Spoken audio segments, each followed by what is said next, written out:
एक बार एक राजा एक दूर शहर पे निकलता है। वो अपने प्रजा में आदेश देता है सबको कि जाओ सैनिकों और सभी को बता दो कि राजा 2 दिन बाद अपने इस पूरे नगर का चक्कर लगाने वाला है। सभी को अच्छे से कैलाश साफ सफाई करना है और स्वागत करने के लिए करना है राजा का, अगर वो नगर के बीच में आते हैं। सभी लोग वैसा ही करते हैं। राजा एक पूरा चक्कर नगर का लगा के वापस आते हैं अपने दरबार में। फिर भी उनका मन स्थिर नहीं रहता है और विचलित रहता है। इस बात से अनजान राजा सोचते हैं कि मैं क्यों ना कहीं दूर चला जाऊं और कुछ महीनों बाद आऊं, शायद मेरे लोगों को कुछ बदलाव दिखे मुझे। ऐसा मानते हुए राजा अगले सुबह आता है, निकलता है। अब जब सभी को पता चलता है राजा कुछ महीनों के लिए बाहर जा रहे हैं, तो सभी लोग राजा को छोड़ने के लिए आते हैं और राजा को अलविदा कहने आते हैं। उसमें राजा की प्रजा, उसके मंत्री और उनके सैनिक शामिल थे। सभी लोग आते हैं। अब राजा को गांव को कॉर्नर पे छोड़ दिया। कोने पे जो नदी है वो नदी पार करना है, तभी वो थोड़ा दूर जा पाएगा अपने नगर से, और थोड़ा 1-2 महीना के लिए जो जा रहा है वो जा सकता है। अब वो नगर के कॉर्नर पे पहुंचा तो उसे एक नाव वाला मिला। बोला ठीक है राजा साहब, मैं तुम्हें पार करा दूंगा।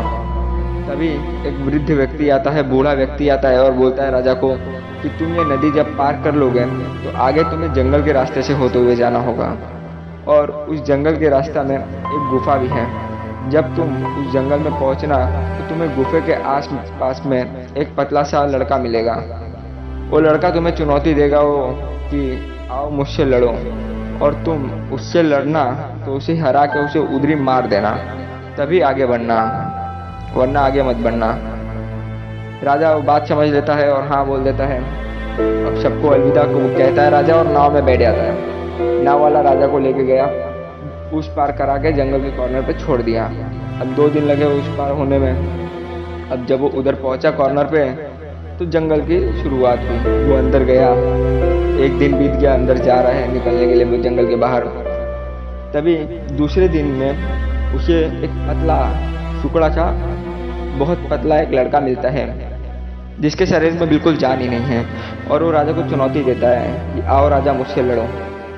तभी वो उसके पास कोई हथियार नहीं, वो अकेला लड़ता है, राजा को चुनौती देता है। अब राजा स्वीकार कर लेता है जैसा उस बूढ़े व्यक्ति ने बोला था। अब राजा लड़ने जाता है, बहुत जल्दी उनकी लड़ाई खत्म हो जाती है, राजा जीत जाता है। लेकिन राजा जब उसे देखता है कि जा ही रहा था उसे जान से मारने के लिए, तब वो देखता है कि अभी पतला सा लड़का, इसे क्या मारूं मैं, और अगर मैं इसे हराई थी तो इसके अंदर मेरी योग्यता क्या है, इसको मार के मुझे क्या हासिल होगा। वो उसे जान से नहीं मारता, छोड़ देता है और आगे का सफर तय करने के लिए निकल जाता है। अब आगे के लिए जब निकलता है, 1 दिन और बीत गया उसके अंदर। फिर उसे एक लड़का में वही लड़का दिखता है पतला वाला, लेकिन इस बार उसके साथ उसका एक दोस्त भी था। अब दोनों उसे चुनौती देते हैं कि आओ मुझसे लड़ो। राजा महान था, योग्यता थी राजा के अंदर, राजा एक कुशल लड़ाकू भी था। तो राजा रेडी हो जाता है, बोलता है ठीक है चलो लड़ लेते हैं। राजा दोनों को युद्ध में लड़ा देता है और राजा की जीत होती है। लेकिन फिर भी राजा उस पतले वाले लड़के को नहीं मारता है जो पहले मिला था। वो सोचता है क्या ही मारना इनको मार के मुझे क्या हासिल होगा।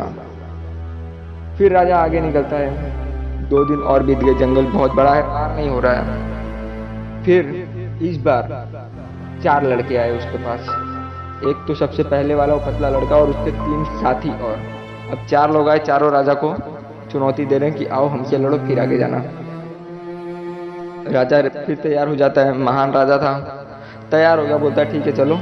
अब फिर युद्ध हुई उनके बीच, बहुत लंबी युद्ध चली।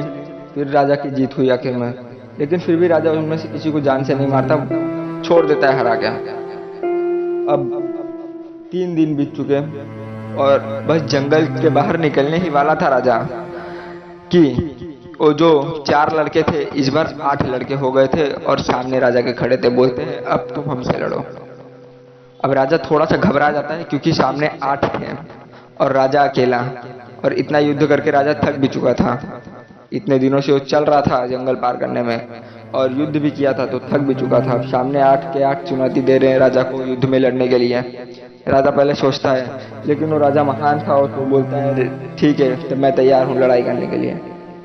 राजा युद्ध के लिए तो लड़ाई में उतर जाता है कि चलो मैं तैयार हूँ, लेकिन थोड़ी देर लड़ने के बाद राजा की हार होने लगती है। उस बीच राजा का एक हाथ टूट जाता है, राजा के पांव थोड़ी सी कड़ी आती है, बहुत ज्यादा लहूलुहान हो गया, राजा परेशान हो गया, जीत नहीं पाऊंगा। लेकिन फिर भी राजा हार नहीं माना और महान राजा ने सभी को मार दिया, सबको हराया, सब मर गए। वो इस बार भी छोड़ रहा था, लेकिन इसने इस बार वो गलती नहीं की और सबको जान से मार दिया। मारने के बाद उसकी सारी चुनौती खत्म हो गई और वो निकल चुका।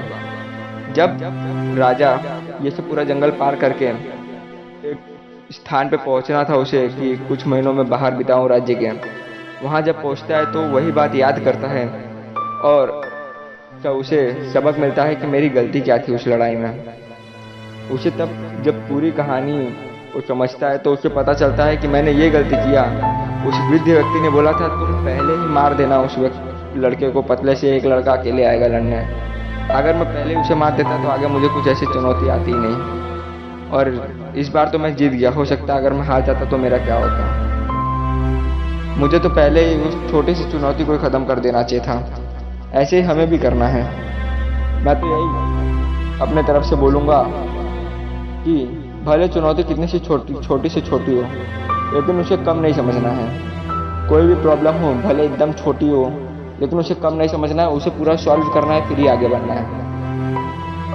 कुछ बोल नहीं सकते कि वो छोटी सी प्रॉब्लम कब जाके आगे कितना भयानक रूप ले ले। अब राजा के सामने ही 8 लोग आ गए थे, राजा अगर हार जाता तो राजा के साथ क्या होता राजा को भी नहीं पता। इसी प्रकार हमें भी करना है। ऐसे और भी मोटिवेशनल वीडियो देखने के लिए मेरे चैनल को सब्सक्राइब करें। Thank you for watching.